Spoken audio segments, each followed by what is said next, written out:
So this has to be one of the most confusing deck profiles for me to come up with. So I'm just trying my best. If you guys don't agree with the deck profile, definitely let me know. But do not be don't go insane like, oh, you suck, you don't know how to make deck profiles. The deck itself is pretty confusing.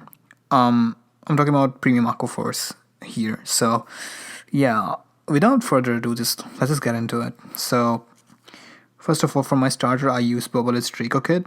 Amazing plus engine. He combines with your standards, gives you amazing like advantage in your cards. So definitely him, and he's like a really good cutie. So why not?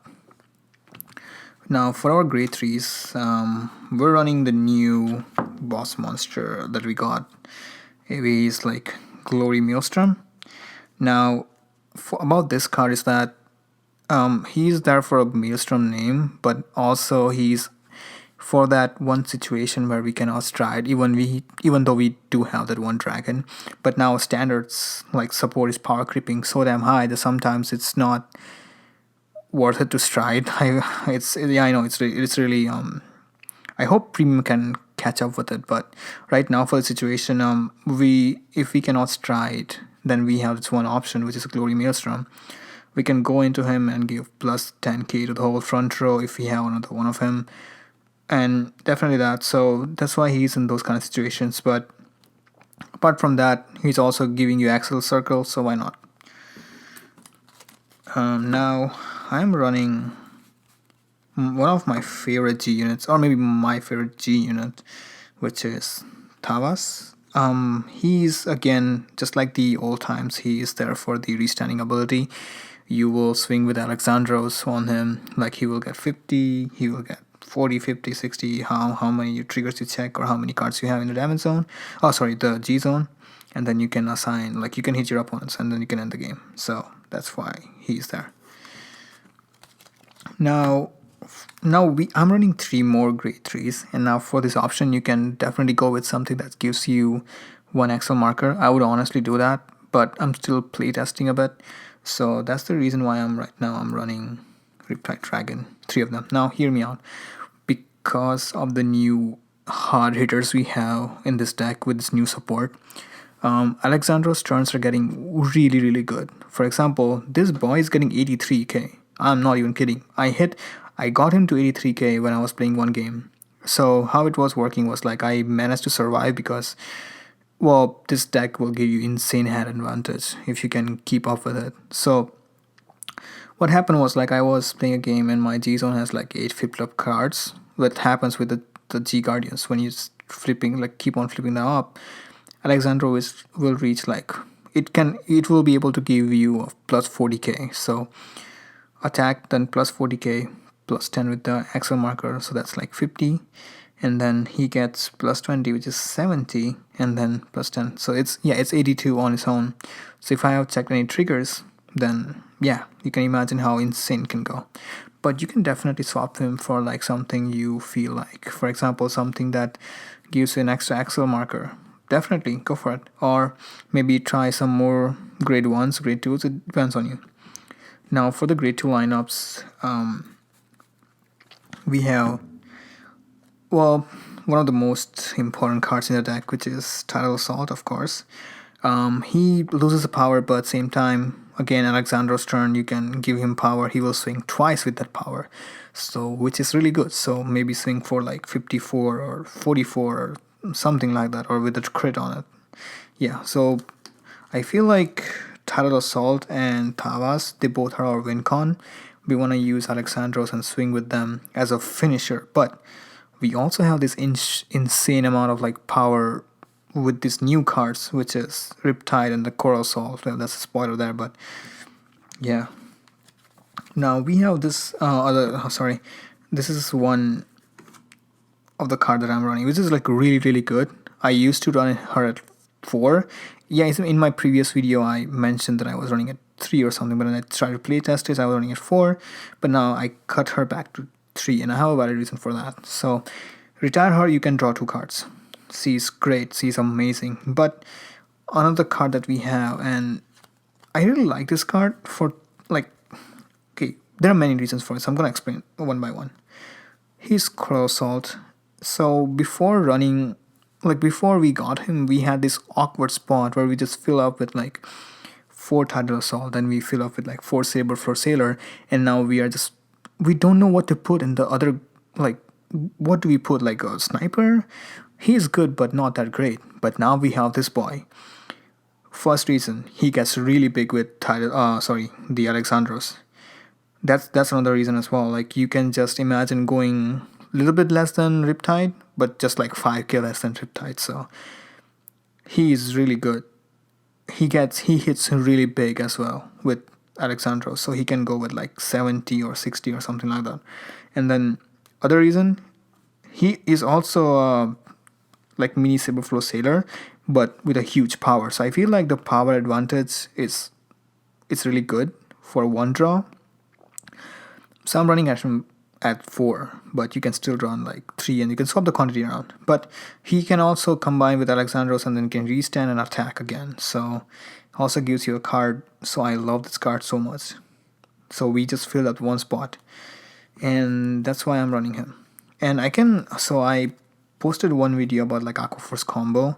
I will just link it down in the description. You can combine, like you can use new cards for that, like for that old combos. Like you can reference that old combo and like swap with the new cards, and you can see how it works. So I will also try to post a video about it, but I'm not sure about that. And now for our grade ones, we are definitely gonna run our new boy. He's amazing. I love this card so much. In premium, he's used so much. Like he's so useful in premium. He's Wheel Assault. Like for example, like the last Wheel Assault, we had to counterblast 1 to like swap poison. Now he's free for swapping the poison, but we also have that one ability, like you ride on him, draw a card, and then you call a card from your hand. Amazing. He has many uses, so why not? Now we're running 4 of our stride helpers, and he's on also a searcher for Thavas, so why not? I see people saying that, oh, we don't need to use that many of stride fighters because we're gonna get that card like the dragon. But I mean, come on, what's the chances of you getting the same grade 3, right? So that's why I'm running like 4 of this new stride helper. Now this is the spot where I really, really hate. I have no idea but what to run right now, but like you know what, if you're going for numbers, then I just decided to go for numbers. So I'm running for that. So like I'm going for Tier 9 Tail, but I am confused between going for Tier 9 Tail and also the Penguin, because this deck also like counter blasters, so we need counter charges. So like I might swap him for the Penguin. So I definitely like slash. I will put slash here, like Tier 9 Tail slash Penguin, 3 of them. So it's up to you. I'm not sure yet, so I'm gonna maybe try a bit more playtesting and I'll just decide later on. Now this is the most confusing part for me, which is like the trigger lineups. So we do have Glory Mail. I'm gonna show you what I run first. So I run same as last time. I'm running 8 crits. Now why? So as we are following the structure in premium for Aqua Force, Aqua Force which is like your win con is Alexandros, your restanders attacking big. Now, if you have a front trigger, my argument stays the same as my last video. Fronts, yeah, they are good with the glory, but most of the times you are striding, and there is only sometimes you are like using glory as a backup. So, and then if you check a front, yeah, good. Like your opponent won't be able to guard it, but if you have a crit, and if you're striding again and again, then it's like more threatening for your opponent to guard anyway.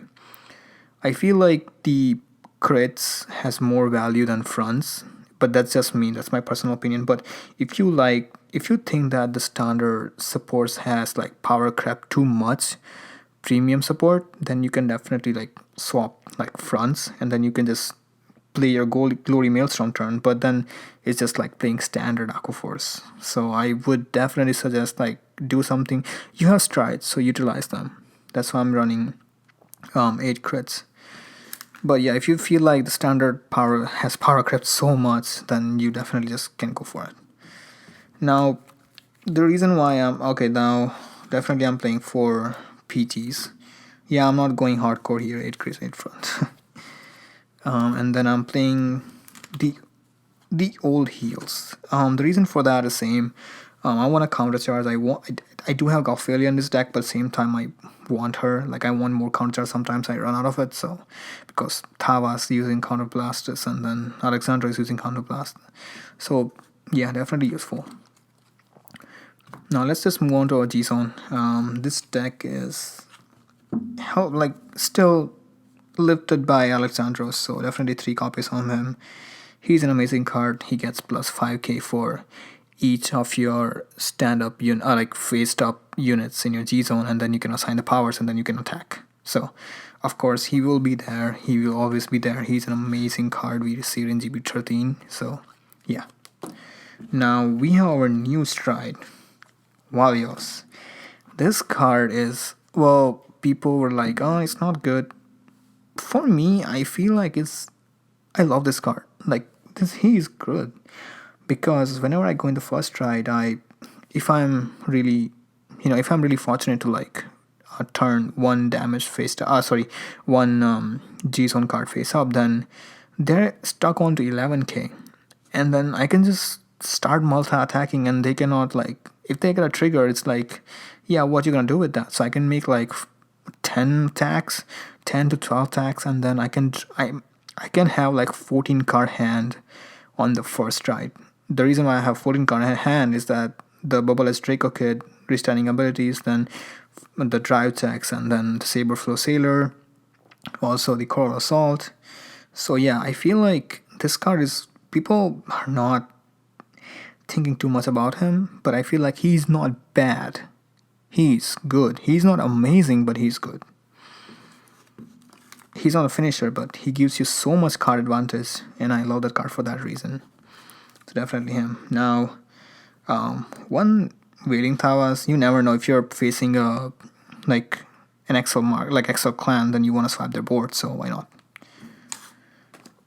Now we're playing this card is Lambros. Now people will say, like, just use Glory, right?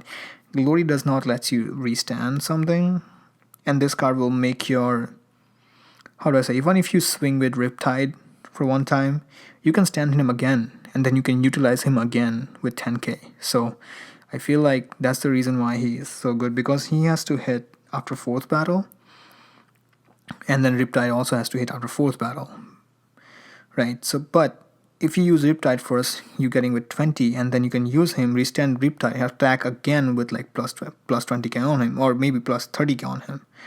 And people will say, oh, is it possible to hit like that, like for both of them to make like 4th battle? I feel like it can happen, so that's how I'm learning him.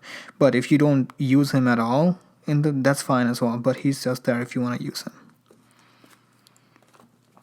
Now, okay, let's talk about this card. Yeah, surprise, whatever. I have Engulf Maelstrom. Now, this deck works as Maelstrom, Thavas, and Alexandros build. But sometimes if you want to go for, like, if you feel like they are on like 5 damage, and or maybe you want to use him on the first stride, you can also do that as well, because if you have a Maelstrom in your soul, then they cannot guard with like the less than the grade of amount of the Maelstrom you have in the soul. For example, if you have 1, they cannot guard with like 1 or 0. So I guess you could like have like damage advantage over that. So definitely run him just in case, if you feel like you can cheese out some damages, then yeah, he's really good. Or maybe he can be your finisher as well, because they cannot guard for like PGs or something like that. So yeah, he's also good. And if you're like 4 Maelstrom, I highly doubt that it will happen. I really highly doubt that. Some people think that, oh, you can just shut their whole guards down. I'm like, first of all, you're telling an Excel clan to play like a Protect, which might not be the best option for us right now. So, one, just for if you have the option. But if you don't want him, you can swap him out for a G card. That's what I did. I swapped Ice Barrier Dragon for him. I'm not sure if it's a great choice, but I'll test it more and then I'll find out. But he has been useful. Like sometimes I have won games. So yeah, definitely recommend him. Now the rest of the G zones. Like I have our two big dragons. First Balnara, like if they try to guard you, you can just haze. Oh, you cannot guard, and Megiddo for a finisher. Not sure if you will ever use Megiddo in this deck because I'm like right now we have so many options that sometimes Megiddo is not like I don't even use Megiddo and win. So there you go. But yeah, he's there for finishing options. So definitely he's an option there. If you think that you cannot, if you want to cheese out like the finish, then you can just use him, and he's there for like your stride helping and then like retiring their defensive trick, the defensive like their the guardians. Now for the G guards, definitely her. She lets you flip something, so like it excels the Alexandros turn really quick. C is the reason why I can get to like 8 flipped up cards in my G zone. So definitely her. And by the way, C gives the entire field resist, so that's also good. Or maybe fine, but yeah, basically entire field resist. Dismal, protect your key pieces like Tidal Assault, Thavas, definitely. And 2 of Galphilia. C is there for like unlocking or countercharge, and also like plus 5k for second and third battle. But yeah. So yeah, this was my Aqua Force deck profile. But I definitely recommend like trying it out, or like I'm trying a different options out. Like let me know what's happening with this deck. If your options are better, let me know in the comments as well. Definitely, because this deck has been like it's kind of confusing for me right now. It's very very confusing. Like which it doesn't have that solid one strategy that we are going for. For example, in standard, like we just go hella just power, and then you just like yeah you cannot guard anymore. So, but this deck definitely has some, how do I say, like liquid plays, like because it's like really adjustable. You can draw, you can retire, you can multi-attack, you can do so many things with it. So I'm really loving Aquaforce right now, even though it might not be the best option for competitive games, but I feel like I'm loving it. So yeah, definitely let me know in the comments. Just what do you guys think about this deck profile? If you have any better options, definitely correct me if I'm wrong for something. Yeah, so that's my deck profile for Aqua Force Premium. I hope you guys enjoy it and stay tuned for more videos.